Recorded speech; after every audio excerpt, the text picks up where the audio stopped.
예. 일련번호 165 수리편 제18장입니다. 섭공문 공자어 자로한데 자로가 부대니라.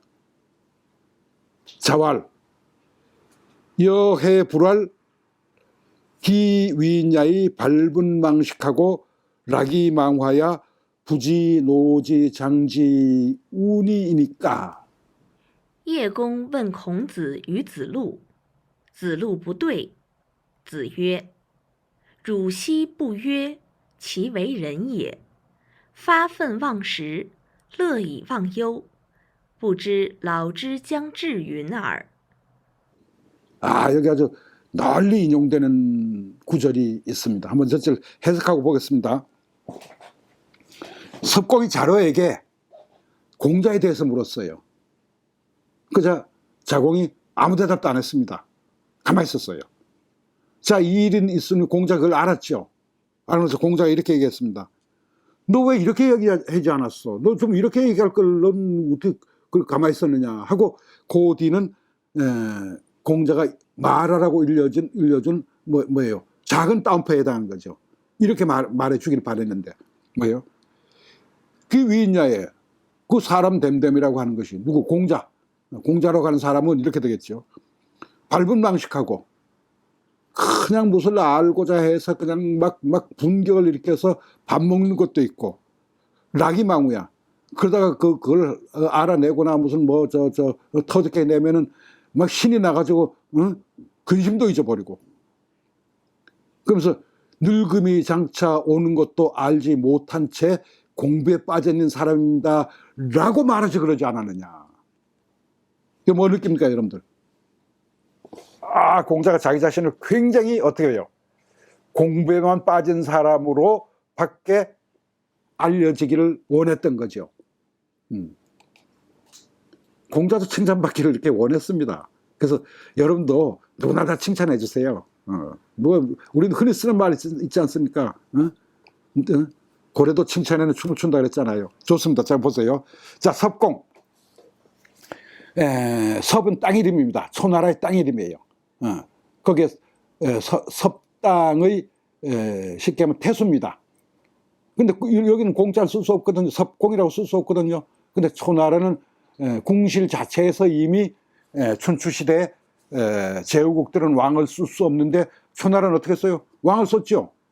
춘추어패 중에 뭐예요? 누구예요? 초장왕. 왜 자기 왕 아닙니까? 근데 초나라는 전부 왕이라고 썼어요. 천자만 왕이라고 쓰는데 참칭을 해요. 참칭이라고 합니다. 그러고 나니까 그 밑에 벼슬 이름도 다 참칭을 해서 공후백장으로 다 줘버렸어요. 그래서 섭공은 그냥 그 섭땅에 사는 태수 이 말인데 공식적으로 이름은 심재량이라는 사람입니다. 심재량이라는 사람인데 이 사람은 장왕 춘추어패는 초장왕의 증손 중에 심윤술이라는 사람이 있었는데 심윤술의 아들입니다. 그래서 섭땅에서 이제 섭땅을 지키면서 그 섭땅에 자기가 저거든요. 근데 섭땅에 있으면서도 늘 자주 공자하고 소통을 하고 공자하고 만나게 하고 공자에 대해서 많이 묻기도 하고 공자에 대해서 비판도 하고 아주 공자에 대해서 아주 건방진 그런 일도 많이 했던 사람 중에 하나입니다. 다만 여기서 섭자를 땅 이름일 때는 섭이라고 했습니다. 또 성씨 이름일 때도 이제 섭이라고 있습니다. 근데 우리나라는 그렇게 하는데 또 중도 명대까지는 그랬는데 지금 현대 와서 섭자는 성씨일 때 섭이라고 읽지 않습니다. 엽 그대로 있습니다. 엽자 성씨가 엽자 아닙니까? 엽으로 그대로 읽어요. 근데 우리는 지금도 이제 이 섭을 자꾸 성씨일 때도 섭, 땅 이럴 때 섭 그렇게 읽는다는 건 그냥 알고 계시면 될 겁니다.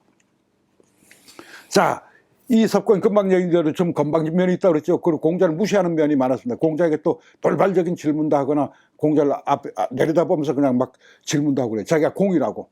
야, 너 뭐라고 물었겠죠. 야, 이제 자로를 하니까 자로가 누구예요? 중유죠. 중유에게. 야, 너 공자 여기서 어떻게 지내? 이렇게 물었겠죠. 건방지게. 그러니까 자로가 어떻게 해요? 이거 뒤에 보면 자루가 기분 나빠서 대답을 안 했다 그랬어요. 뭐, 이거 앞뒤 없이 이렇게 묻는 사람이 있어. 대답을 안 했어요. 무시한 거죠. 자루도 이 석공 심재량을 무시한 겁니다. 그리고 이제 왔더니 이제 공자가 그 얘기를 들었어요. 자루가 얘기했겠죠. 심재량 만났는데 그 심재량 건방지게 저한테 선생님 어떻게 지냈냐고 아주 말투가 건방집지다 뭐 이랬을 가능성이 있습니다. 공자의 그 얘기를 듣고 그랬느냐. 그럼 너 이렇게 말하지. 해자 나왔습니다. 해 뭐예요? 의문사죠. 그죠? 의문사. 해 의문사입니다. 여자는 뭐 너여자고 이 여자는 여자고 너네는 아주 거기가 다 많죠. 일단 발음이 여입니다. 본임이 이건 여고 이건 여가 아니라 여예요. 발음 본임이 여는 너는 해 어찌 불활 말하지 않았느냐 이렇게 말하지 않았느냐 어디 왈자 밑에는 전부가 다 뭐예요? 공자 자기가 하고 싶은 말을 이제 대신 이제 얘기한 겁니다. 이렇게 기 위냐에 기는 누구예요? 공자. 공자가 위냐에 사람 됨됨이가 그 사람 됨됨이란 발분 방식이 금방 나왔습니다. 발 나왔고 부는 앞장 전장에 나왔을 겁니다. 알고 싶어서 그냥 안달하면서 그냥 막 분위기해서 막 씩씩거리는 그런 상태입니다. 그래서 발분 그 알고 싶어하는 것을 막 그냥 발출해서 발설해서 나 이걸 알고 싶은데 이게 몰라 이게 자료가 어디 있을까 뭘 찾아봐야 될까 이 발분입니다. 그리고 망식 그러면서 그거 하려고 밥 먹는 것도 잊어버려요. 그건 우리도 많습니다. 우리 뭐 중고등학교 학생들 막 공부하느라고 막 정신없을 때 밥 제대로 못 챙겨 먹잖아요. 그죠? 그 우리나라 지금 이렇게 그 공부 많이 하는 나라 없습니다. 참 이래서 우리가 이렇게 잘 사는 것도 있지만 자꾸 공부를 대단히 합니다. 이렇게 밟은 방식이 이렇게 부는 알고 싶어서 하나 알고 싶어 하나 아직 알지 못해서 안다라거나 막 분격을 느끼는 걸 이걸 이제 이 분자를 씁니다. 그럼 밟은 알고 싶어하는 것 때문에 막 치켜 올라가죠 말이죠. 그걸 만시켜요. 거다가 또 락이 망우야. 락이 알아냈어. 그럼 신이 나가지고 이로써 그 신이 난 이유 때문에 망식이에요. 망우예요. 근심도 없어. 근심도 없어. 세상에 이보다 더 행복한 일, 이보다 즐거운 일이 어디 있어. 이러면서 지난대요. 그러면서 부지노지장 이건 많이 쓰는 말입니다. 늙음이 장차 이름을 알지 못한 채 자기한테 늙음이 다가온다고 하는 것을 알지 못한 채 세상에 이보다 행복한 거 있을까요? 나이 가는 거 모른 채 있죠. 그죠? 우리도 가끔 그런 거 있습니다. 노인네들 무슨 한 일에 빠져서 한 가지만 막 신이 나서 하는 분들 보면 내 나이가 나게 다가온다는 걸 난 못 느낍니다 라는 사람들이 있어요. 그죠? 이 참 노년에 들어서 행복한 게 이보다 더 있을까 싶습니다. 여기 지를 어떻게 해석해야 돼요?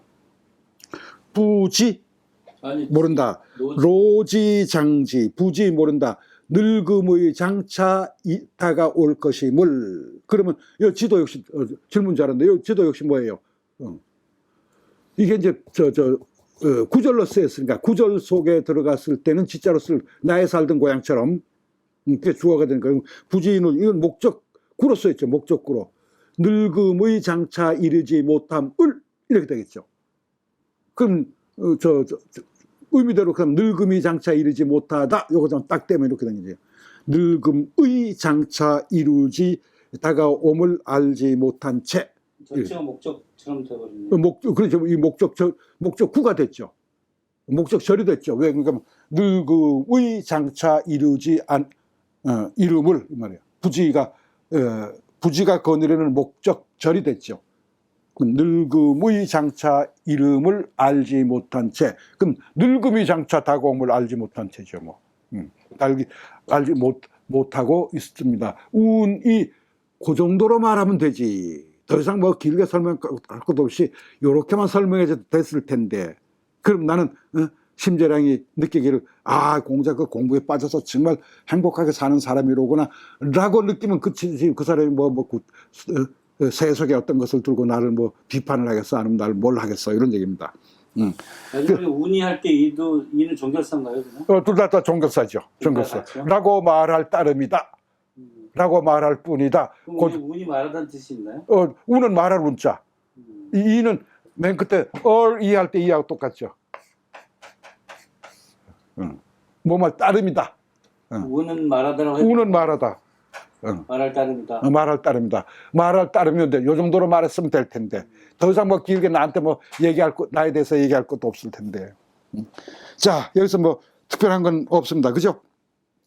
자, 여기 아까는 밟은 망식했고 락이 망우. 망우라는 말 아시죠? 우린 뭐 지역 이름도 망우동도 있고 그런데 망우. 근심을 잇다 이거죠. 이게 풀 이름일 때는 망우초라고 있습니다. 망우초. 망우초 혹시 아십니까? 무엇이 망우초인지.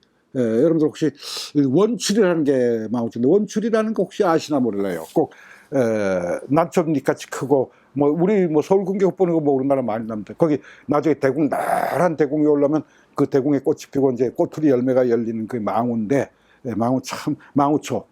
요게 왜 제가 이걸 얘기를 드리는가 말이죠. 망우초는 다른 말로 이 망우초는 좀 근심을 잇는 풀이라고 그러는데 이걸 구황식품이다.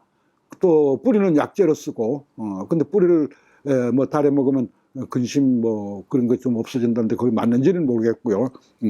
망우초가 다른 말로는 원래 혼초입니다. 원래는 혼초. 이게 발음이 혼입니다. 혼초. 원출이고 원출이. 원출이 구황식품입니다. 저 어릴 때 이거 가지고 불 뜯어가지고 죽 끓여놓으면요. 아주 죽이 미끄럽고 참 먹기 힘들어요. 그 잘못 먹으면 설사 많이 나고. 어릴 때 많이 나서 지금도 뭐 많이 있습니다. 혼초입니다. 혼초는 이렇게 됐습니다.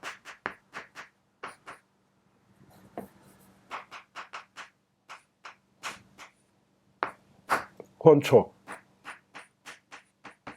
자, 왜 이 말씀을 드리는가 하면 한 가지 알아두시면 좋습니다.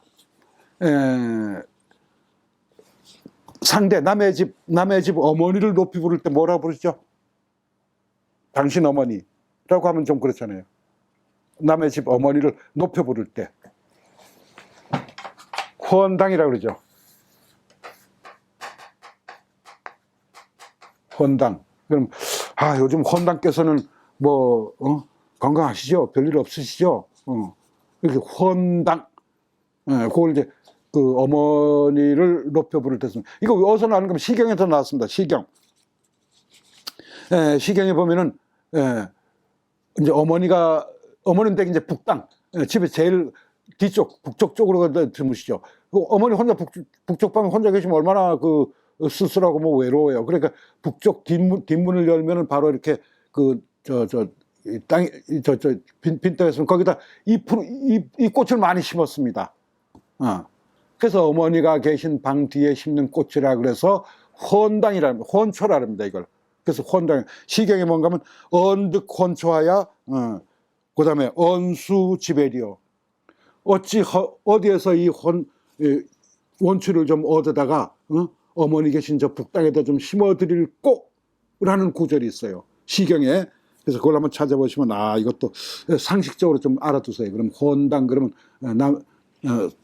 상대의 어머님을 높여 부르는 것이다. 그 말은 언득 혼초하야 언수 지배리요. 배는 북이라는 뜻입니다. 북쪽 어머니 계신 그 북쪽 방 뒤에다가 좀 심어드릴 꼬라는 시경에서 나온 말에 의해서 이 상대의 어머니를 혼초라고 부른다라는 것도 이왕 공부하시는데 알아두시면 좀 좋지 않을까 그런 생각이 됩니다. 예. 감사합니다. 여기서 부지노지장지 아주 많이 쓴 말입니다. 그래서 제 선배 교수님들이나 뭐 이런 분들 공부하실 때 보면 제가 꼭 그런 말 합니다. 아이고 부지노지장지 하시고 이렇게 참 열심히 하시니 우리 후배 그 학자들이 얼마나 본받아야 될지 모르겠습니다라고 그런 축사를 하거나 그런 인사말을 할 때도 이 부지노지장지를 쓰시면 참 좋을 겁니다. 예. 여기까지입니다. 이게 석봉할 때 섭자가 우리는 보통 엽자로 알고 있잖아요. 낙엽할 때 엽자. 엽이죠. 그런 땅 이름일 때는 섭이라고 씁니다. 땅 이름일 때만. 땅 이름일 때. 근데 사람 이름도 섭으로 읽었어 우리는. 그런데 지금 중국에서는 엽이라고 읽는 거. 엽이라고. 성으로. 섭 일단 엽이라고 읽죠. 예죠. 예첸코는 뭐 다 예를 읽으면 그건 섭이라고 하는 그럼 써라고 그래도 써라고 안 했죠. 그럼 이걸 중국어로 이걸 또 어떻게 읽는지 궁금한데요. 지금 현재 상황에서. 현재 상황도 여기에 맞춰 써라고 읽어야 돼요. 이 당시 이게 명나라 이전의 주석들이니까. 그게 중국 친구 제대로 읽는지 한번 봐야 되겠네요. 예. 뭐 안 읽으면 아마 중국에서 그런 게 관계 없이 그냥 읽어 나가기 때문에 그래요. 이제는 백화에 따라서 그냥 그대로 읽는다. 그래서 현대에서는 섭이라고 안 읽겠네요. 중국의 지금 백화어 음주에도 써라고 돼 있어요. 한번 찾아보세요. 써라고 돼 있습니다. 그래서 이거는 이럴 때 써로 읽는 것이 맞지요. 낙엽할 때는 섭을 읽으면 안 되죠? 안 되죠. 그건 엽이죠. 그건 당연히 엽이죠. 땅 이름이나 사람 성 실 때만 요러니까. 그래서 이걸 주제가 줄을 달아놨어요. 여기다가 서섭반. 지금도 이름에 그러면은 섭이라고 쓰는 사람이 있을 것 같은데. 있죠. 그 사람은 예로 읽을 겁니다. 그래도 지금은 예를 읽을까요?